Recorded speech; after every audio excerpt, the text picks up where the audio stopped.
În ziua 14 din calendarul Advent îți prezint o idee de biscuit super simplă și delicioasă, gata în mai puțin de o oră.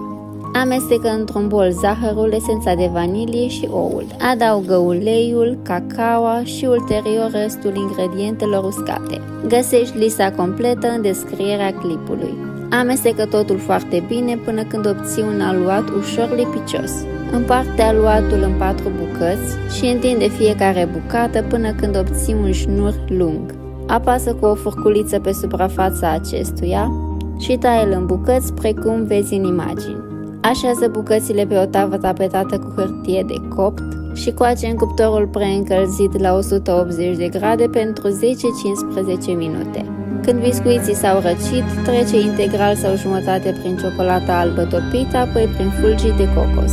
Dacă vrei să vezi și restul rețetelor din calendar, nu uita să mă urmărești.